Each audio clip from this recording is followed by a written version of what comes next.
D&D number 13, For Unto Us, in Jesus' name, chapter 24. It is December 21st, Saturday morning, Hopewood Chapel Church of Christ, Huntington Beach, California. Logan smiled as he and the rest of the group listened to the beautiful 16-year-old girl sing Silent Night. The rest of the group consisted of JoJo and young Eric and Jordan and Melody, Taylor, 14 other adult choir members, and 17 children choir members, including Emily, Sophia, and Kinos and Adams, Daniel and Jeremy Davis, Josie Brooks, and Amari and Brittany Meeks. Also in attendance was Bree Kino and several of the other parents of the children.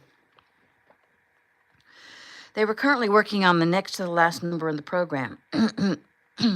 Mika's voice was beautiful, which made Logan smile, but Logan frowned as she sang a run for the 5th time since she'd begun the song.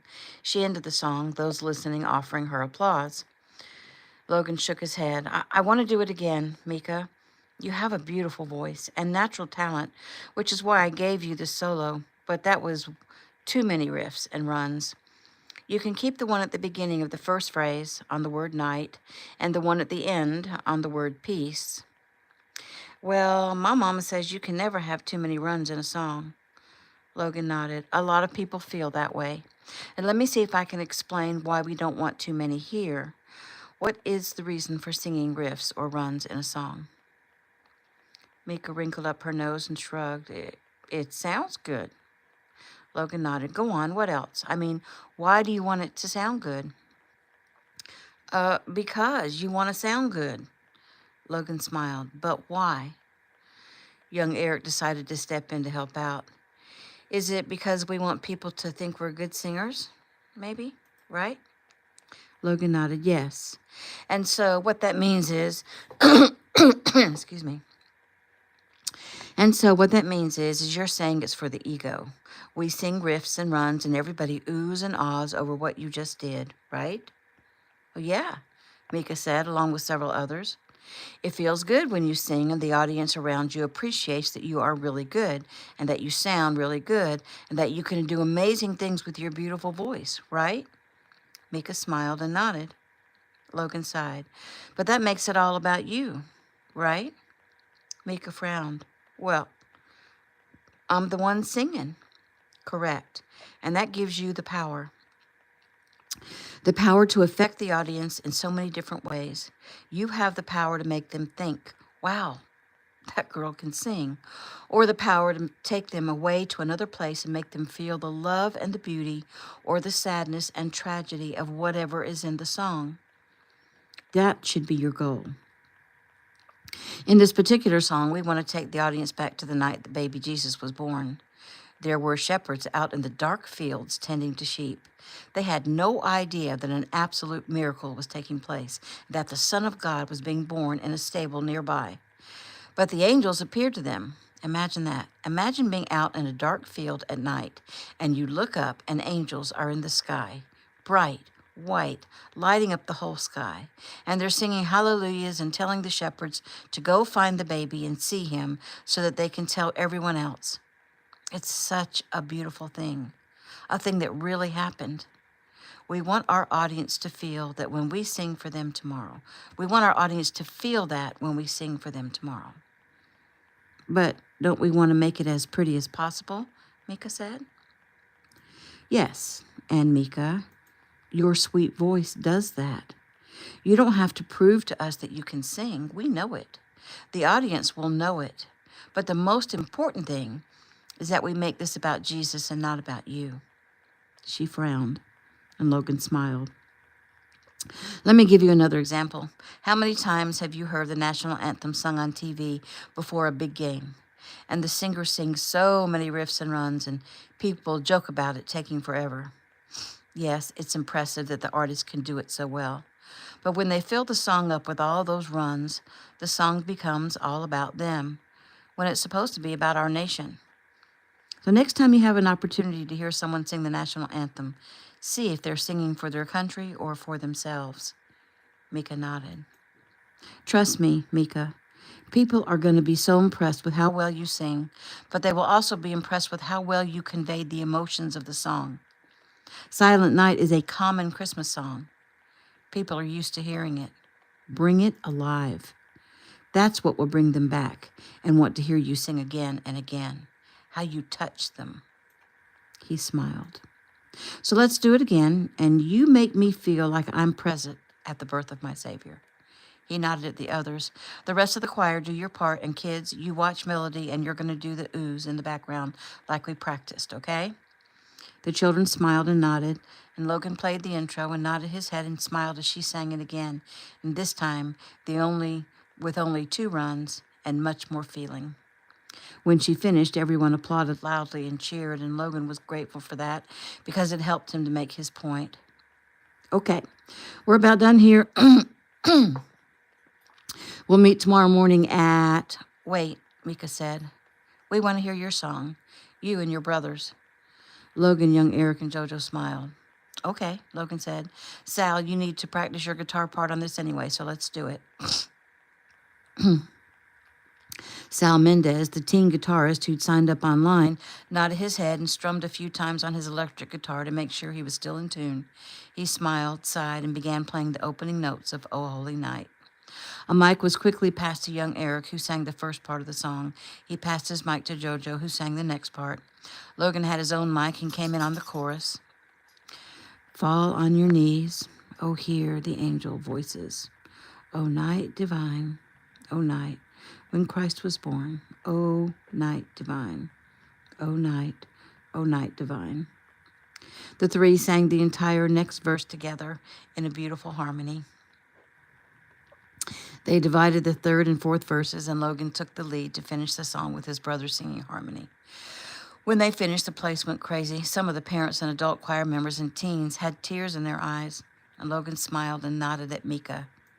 That's what I want you to do. Make them feel what you're singing about. She nodded.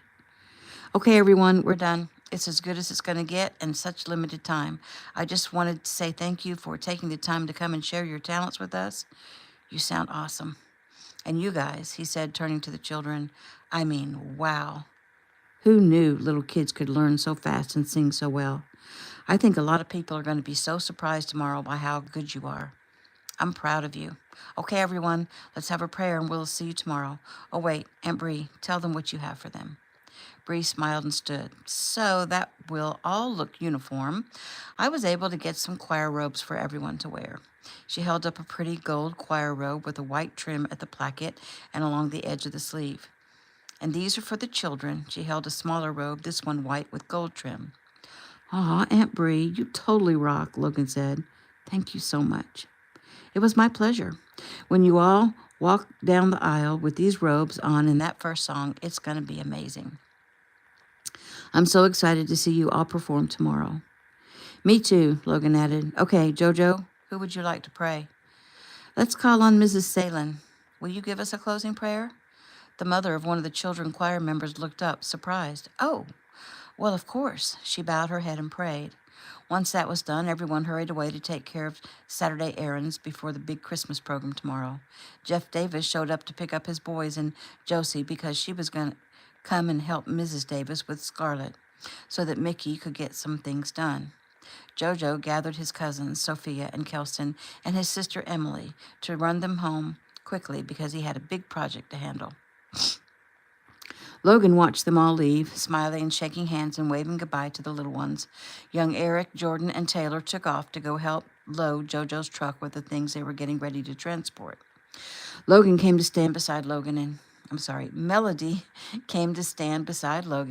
and he turned to her, his eyes searching her sweet face. Are you feeling okay, Mel? Excuse me. She nodded, maybe a little tired. He glanced at the top of her head. There was a small bald spot where they'd stitched up her head. Gently, he ran his fingers over the area. No more headaches? She shook her head. Nope, I'm good. Are you still coming with us to help the Quinn sisters? Oh, I wouldn't miss it, she said, but frowned at the same time. Logan's brow furrowed. Melody, maybe you need to go home and rest. She smiled. Really, Logan, I'm okay. I'm just tired, and I have a lot to do. Well, what do you have to do? Maybe I can help. She sighed. I have some Christmas shopping to finish up and some gifts to wrap. I just wanted to make this Christmas more special than usual for my family. He nodded. Is there a specific reason this one has to be more special than usual? Yes. No, not specific. Let me see if I can put it into words. I've been a Christian my whole life, but I didn't really know Jesus. I've been going through the motions, and then your grandparents came into my life, and since then, everything has changed. Our whole family dynamic has changed. You and I have already talked about this, but since you and your family, I feel closer to God than ever, and so do my parents and my brothers. We feel real love for each other and not just casual acceptance. Oh, that's beautiful, Melody. So, why do you seem so stressed? I got a gift for each of them, but I don't feel like it's enough. Logan sighed. I'm trying really hard to understand the problem. I don't think I'm getting it. Well, I'm not explaining it very well. I want to do more. I want to make it special. So, are you thinking you'd like to buy extra gifts for them? She shrugged. Maybe, but that doesn't seem right either. You're correct, because money and things don't express love. You want to express love to them. Why don't you do that? How? Well, my father says the best way to express love to someone is to bear your testimony to them. Bear my testimony? Yes, your testimony, your experiences with Jesus, the communications he's given you, how he's changed your life, how you want to honor him in the future, how you want to live your life to honor him, how you want to live your life to honor him by honoring your family.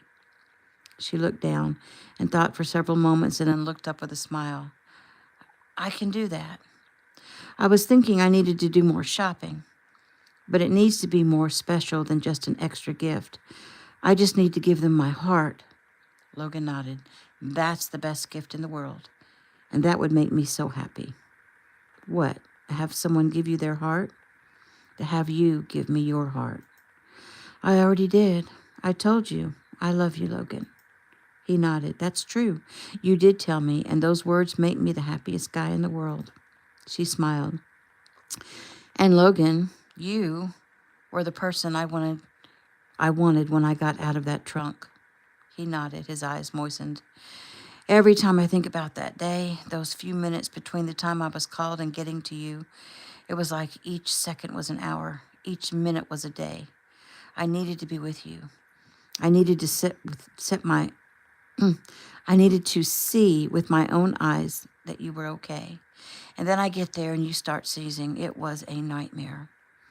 I'm sorry you had to see that, Logan, but I'm still glad you were there.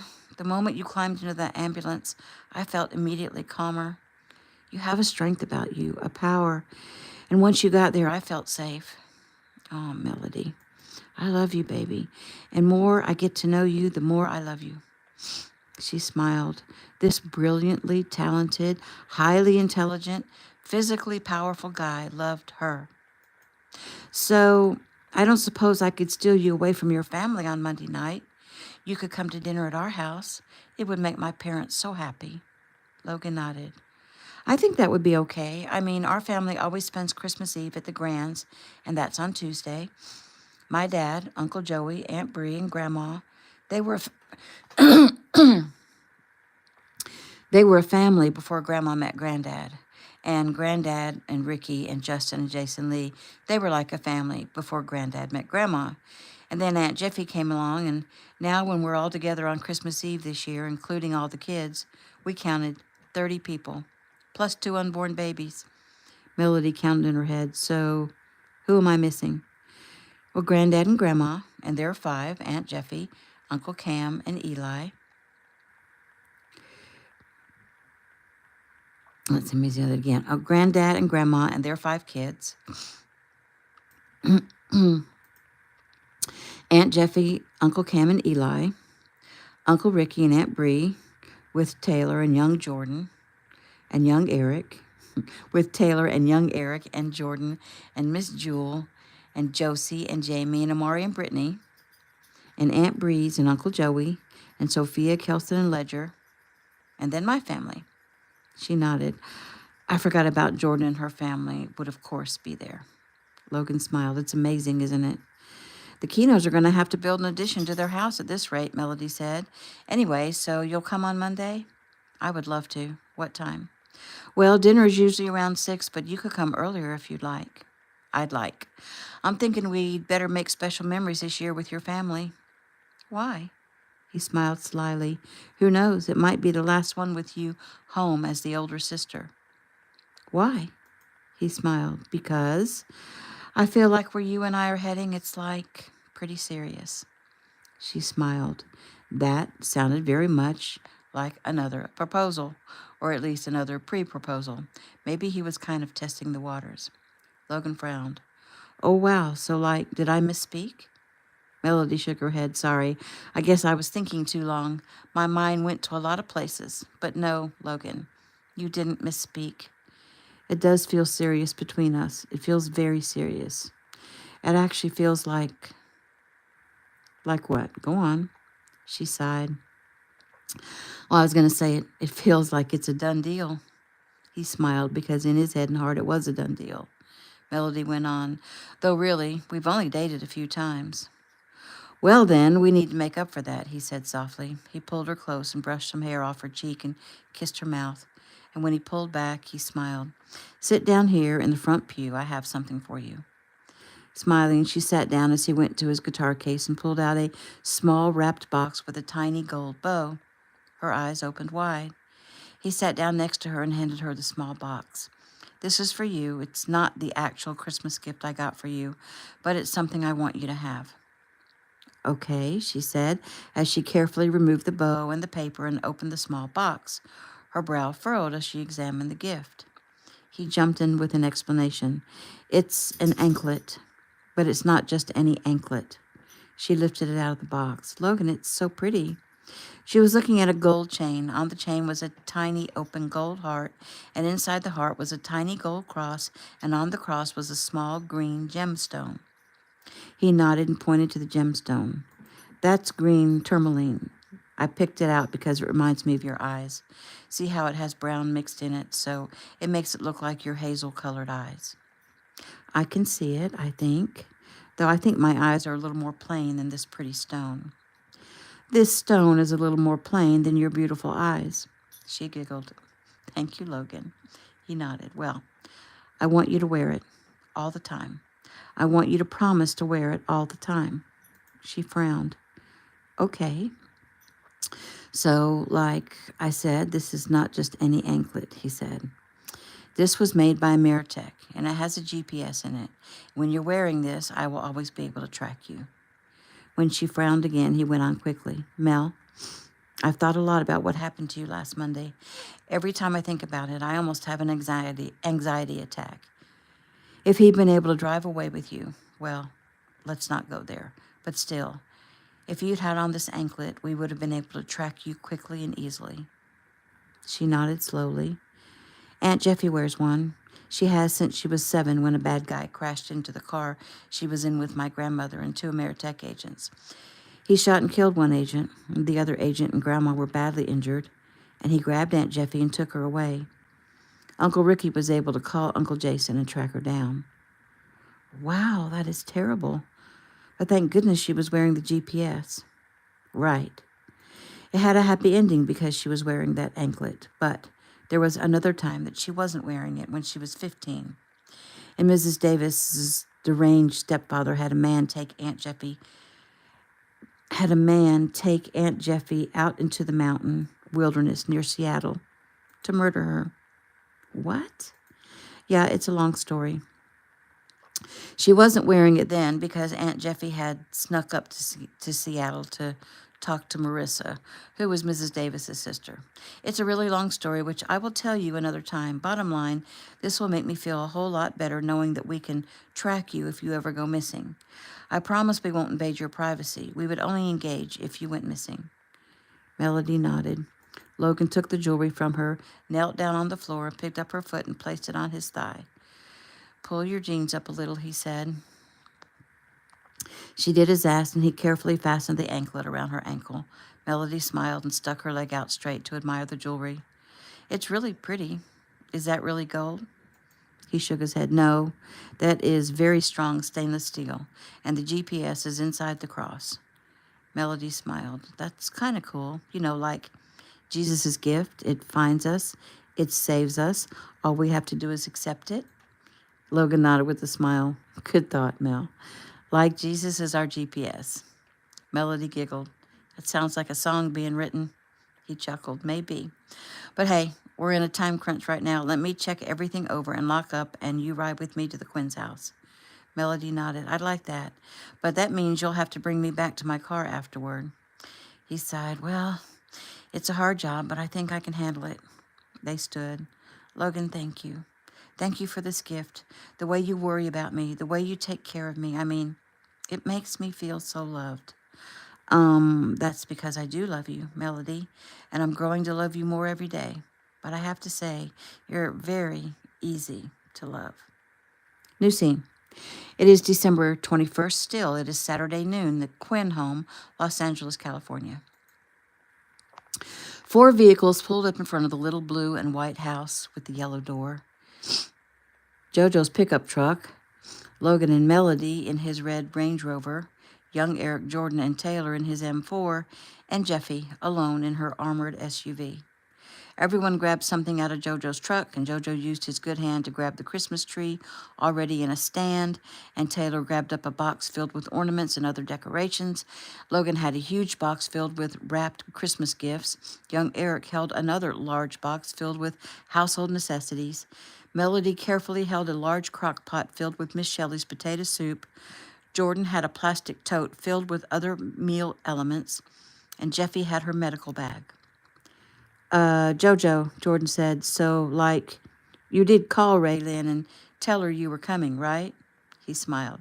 Yes, I know better than to drop in at someone's home without notice.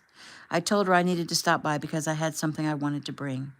Jordan nodded with a smile. Okay, good job. JoJo chuckled. Let's go. Everyone stay behind me. I'll knock. Inside the house, Raylan smiled when she heard the knock on the door. She had to admit she was a little bit excited to see the famous JoJo Adams again. If she were to analyze it, she'd guess she had a crush on the quarterback. Of course, he wouldn't be interested in a poor Indian girl from Oklahoma, but still, it was nice to be in his presence. He had a power about him. Her father would have called him a warrior, and after he saved Cali, she also thought of him that way. She wondered what he had to bring to her that was so important that he would make the trip from Newport. Smoothing her hair, she went to answer the door. When Raylan opened the door, all she could see was a Christmas tree. Surprise, he said softly, and he moved the tree from in front of his face. She smiled. You brought me a Christmas tree? Yes, and much more than that. I have some people with me. He stepped aside. You remember my brothers, Logan and young Eric, and their girls, Melody and Jordan. And this pretty little thing is my cousin Taylor. Oh, yes, Taylor. From Gabe and Taylor. You are so beautiful. Hey, Taylor said brightly. Thanks, and so are you. And can we come in because this is heavy? Oh, yes, sorry. I was a little stunned. Come in, come in. She backed up and held the door open as everyone came inside. JoJo immediately went to set the tree down in a space in front of the front window. He had to move a small tablet out of the way, and he hoped she wouldn't mind. Everyone else came in and... I'm sorry. Let me try that again. That was wrong. JoJo immediately went to set the tree down in a space in front of the front window. He had to move a small table out of the way, and he hoped she wouldn't mind. Everyone else came in and set their loads down. I'll just take this to the kitchen, Melody said quickly. And this stuff too, Jordan said. Both girls headed to the kitchen. Jeffy came in last. Hello, I'm Jeffy Kino Wallace. Raylan's eyes opened wide. Dr. Kino Wallace? Oh my goodness, I'm so happy to meet you. Jeffy smiled. You can call me Jeffy. And it's nice to meet you too. How did the meds work that I sent for your sister? Oh, they helped a lot for a little while, but she's out of them and she's hurting pretty bad right now. She says her head is pounding and she feels like it's going to explode. Where is she? She went back to bed. Well, I'm here to check on her. Do you mind if I go examine her? No, of course not. I'll show you back. No need. Go talk to your friends. They have a lot of things to show you. Oh, okay. Well, thank you, Doctor. Jeffy. You're welcome. Jeffy turned and headed straight to the correct door as if she'd been there 100 times. Raylan turned to face her other guest. Well, hello, everyone. Hello, Raylan, JoJo said softly. So, I was thinking that you just had to move on a moment's notice to a new home. You told me you were Christians, and I thought you probably don't have much ready to celebrate the Christmas holiday. I hope us bringing some stuff over to help you celebrate Christmas is not insulting. We only have the best intentions. I'm not insulted at all. The giving of a gift is never insulting. I am truly honored by this thoughtfulness. JoJo blinked at her solemn words. He smiled at her. She looked different than when he'd seen her, than when he'd last seen her on moving day. She wore jeans and a soft green sweater with a U-shaped neckline and a pretty necklace made of a heart-shaped orange stone of some sort. It attached to a leather cord and lay against the soft tan skin of her upper chest. He had to pull his eyes away from that. She wore white athletic shoes, and her long, dark tresses were down for a change. Her hair was parted off slightly to the side and hung to her waist, and she had one thin braid on one side, keeping the hair from falling in her eyes. And those eyes, those bright green eyes, and those long, dark lashes. He took all of this in during the few seconds it took him to put a sentence together. He cleared his throat. Well, we brought lights and things to decorate the tree in case you didn't have any decorations, and we brought lunch prepared by a soon-to-be famous chef. Jordan smiled, except for the potato soup. That was made by JoJo's grandmother, Shelley Kino. Oh, well, that is so kind of you all. And we brought gifts for you and your sister to open on Christmas morning, Taylor said. Oh, wow, Raylan said. And a few more household-type things that my mom put together, JoJo went on. Things she thought you might need. But I mean, if you don't need them, that's okay. We can just take them back. Ray frowned. Well, that would make you an Indian giver. The entire group got quiet, and Raylan giggled. I'm just joking. The guys chuckled. The girls giggled. Oh, I can tell I'm going to like this girl, Jordan said. JoJo smiled. Logan and young Eric watched him, and they, too, smiled.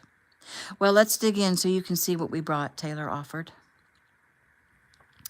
Meanwhile, Jeffy crept quietly into the bedroom on the left. She could immediately feel Kaylee's pain. She sighed as she moved forward, placing her hand gently on Kaylee's forehead. She smiled at her as her eyes blinked open. Hello, Kaylee, Jeffy said softly. I'm Dr. Kino Wallace.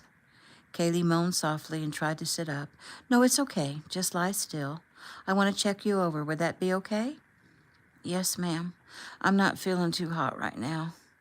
Yes, I heard, and I can feel what you feel. Tell me if I get this right. Your head is pounding.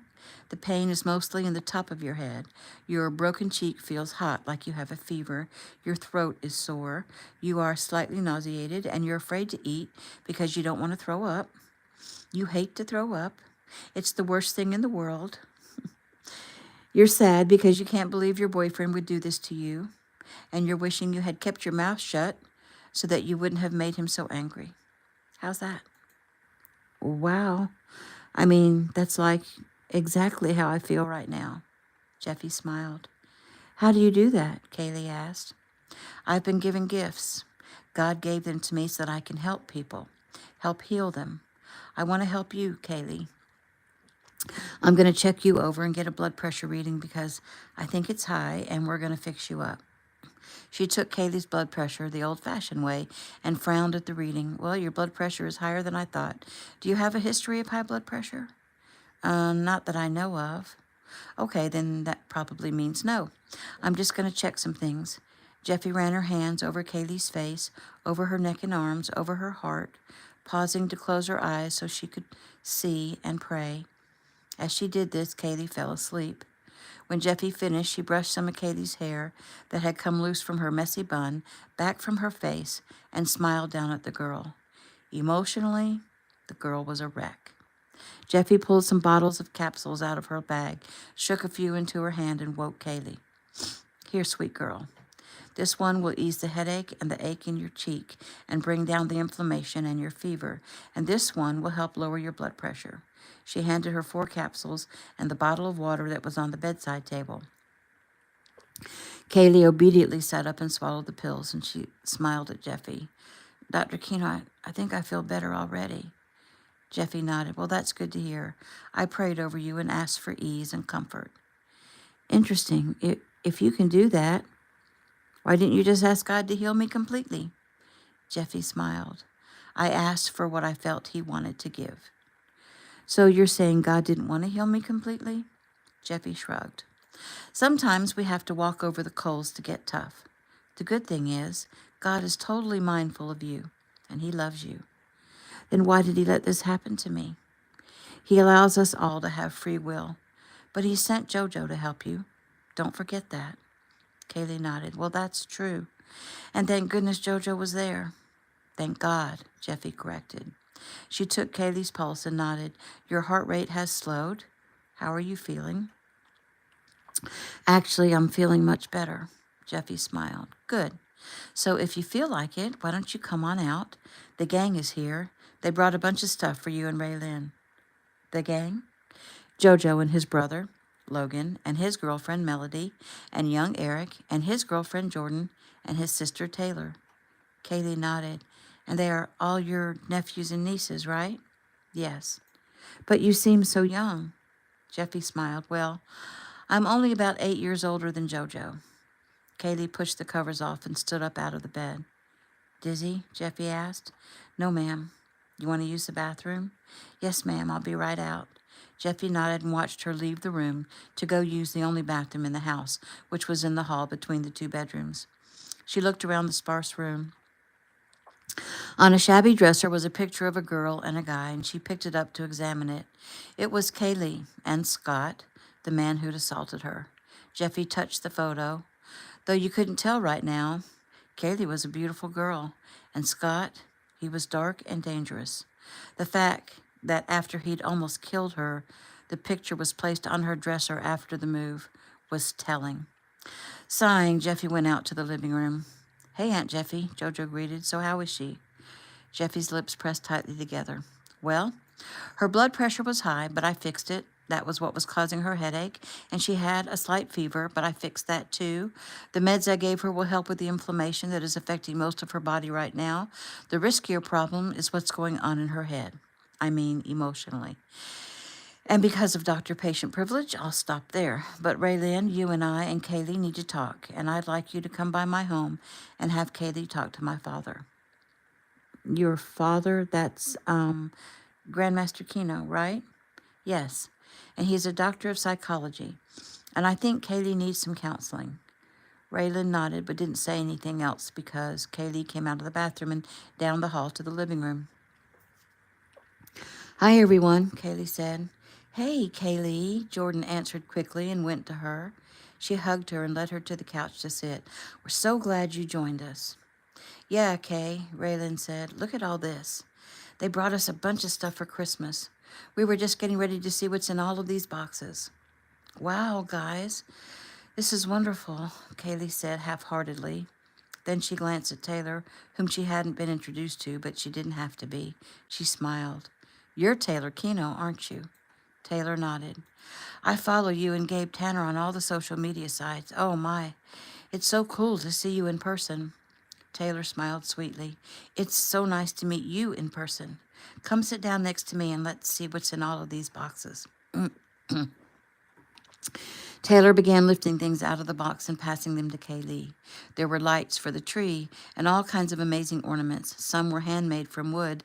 Several were woodland creatures like owls and birds, a chipmunk, a squirrel, and a reindeer, all with cute little red bows or scarves and hats or holly.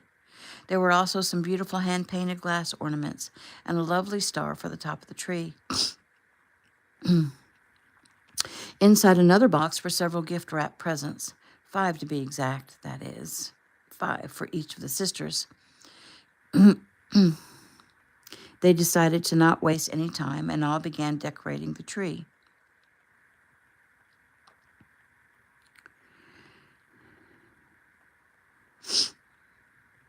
Inside another box were several gift-wrapped presents, 5 to be exact. That is 5 for each of the 2 sisters. Okay. Sorry. They decided to not waste any time and all began decorating the tree. Logan turned on some music and Jordan took the lid off of a large Tupperware container of her mom's Christmas cookies. Jeffy smiled as she watched the power of godly young people work miracles on the two sisters. Both Raylan's and Kaylee's energy had changed from quiet or even sad and gloomy to bright and happy. Once they finished decorating the tree and turned on the lights and admired their work, Jeffy spoke. Well, everyone, I need to get back to my baby. Oh, come on, Aunt Jeffy. Cam is okay, young Eric said. Jeffy giggled. I'm going to tell him you said that. Please don't, he said quickly. Jeffy smiled at Raylin. Raylin, Kaylee, may I speak to you privately for a moment? She took them aside into Kaylee's bedroom and spoke quickly. Ladies, this has been a hard week, and I think your emotions are running hot and cold, especially yours, Kaylee. You have suffered trauma, and it needs to be addressed. And I know, Kaylee, that you are feeling mixed emotions about why Scott would hurt you like this, and doesn't he love you anymore? And you think if he came back to you and apologized, then you might consider getting back together with him. Raylin gasped, and Kaylee's eyes filled. How did you know that? She's psychic, Raylin provided. She's the one I was telling you about, the doctor who won a Nobel Prize and is curing every disease. God has given me gifts, Jeffy said again. I can feel and read and even hear your thoughts and feelings. Sometimes I can predict the future. And Kaylee, yours has a dark cloud around it, which is foreboding. So, I'd like you to come visit me at my home and have a counseling session with my father. He can help you sort out your feelings where you don't feel so sad anymore. Will you do me a huge favor and come see me? Kaylee sighed and nodded. Well, I guess it would be nice if he can help me to not feel so bad. Yes, ma'am. I'll come. Just tell me when, and if Ray's not working, she can bring me. Jeffy smiled and nodded. Well, transportation is not a problem. We'll send a car for you, but either way, we'll get you there. I'll text you with the time and date. She immediately moved forward and hugged her. Until then, Father, I pray you will heal and protect this child of yours. In Jesus' name, amen. Amen, Ray uttered softly. Jeffy smiled. Bye, Ray and Kay, she said brightly. See you soon. She walked back out to the living room and said her goodbyes to her niece and nephews and their girlfriends and took her leave. Taylor smiled at the sisters as they came back into the room. Well, the tree is a nice start, but we have more. She began pulling more things from the boxes. Table decorations, garland, pillar candles surrounded by holly and pine needles. From another box, she pulled out new towels, a set of dishes, a tablecloth, some glassware, a blender. It looked like they had robbed someone's wedding shower. Oh, wow, Raylan uttered. This is just too much. Well, you've made it clear that I can't take it back, JoJo joked.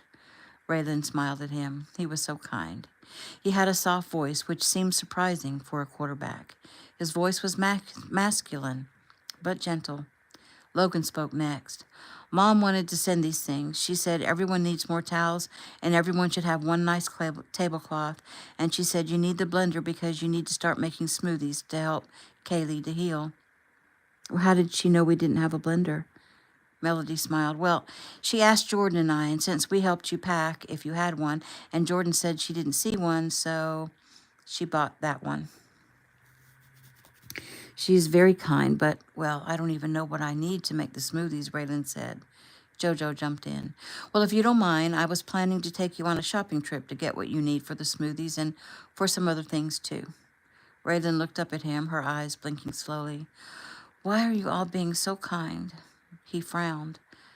Well, I hope all of this isn't making you uncomfortable, but part of the reason is because God placed Kaylee in my path last Monday. And when he does that, we, my family and I, we follow it through to the end. God wanted to bless you and help you and Kaylee, and he's simply using me to do that. So please don't feel uncomfortable. She sighed. You said that was part of the reason. What's the other part? He gave a quick smile. The other part will be disclosed at another time. Logan and young Eric smiled. Jordan and Melody also glanced at each other and smiled. So, Jordan began, who's hungry? Mom sent a bunch of really good stuff to go with Miss Shelley's potato soup. Let's go set the table. There's so many of us, we can set the table up as a buffet, serve ourselves, and eat on our laps. Would that be okay, Raylin? Ray nodded. Of course. I'm sorry the house is not very big. It's bigger than my home, Jordan said to ease her discomfort. Really? Yep. I mean, we have 3 bedrooms, but the rooms are teeny tiny, and your little dining room area here is bigger than our living room. Young Eric smiled. Jordan was perfect, and it helped that she'd come from humble beginnings. Jordan, Melody, Taylor, and Raylin rose. You guys stay here and entertain Cali, Melody said. We'll go put the food out and call you when it's ready. Jordan grabbed a new tablecloth and some candles and went to set the table with the others. In the meantime, Logan retrieved his guitar from his car and began to serenade the group with some Christmas songs. And JoJo and young Eric joined in, and Kaylee was mesmerized. She looked from one guy to another. They were all very handsome, very big and athletic looking. And even though they were big and strong, they were singing Christmas songs, and they were doing it well. She could not picture Scott being a part of the group. He'd probably tell them all to shut up, or belch, or turn on the TV. Kaylee thought about when she'd first met Scott. She thought he was cute, though he was 10 years older than her. He flirted with her as he went about installing new blinds. He said she was the prettiest girl he'd ever seen in his entire life, and she liked that. Her looks was all she had, and he'd appreciated it. She'd always been outgoing. Raylin said she just liked the attention, and maybe that was true. She had lots of attention from the guys at school, both back in Oklahoma and here at USC. She loved the way she turned heads.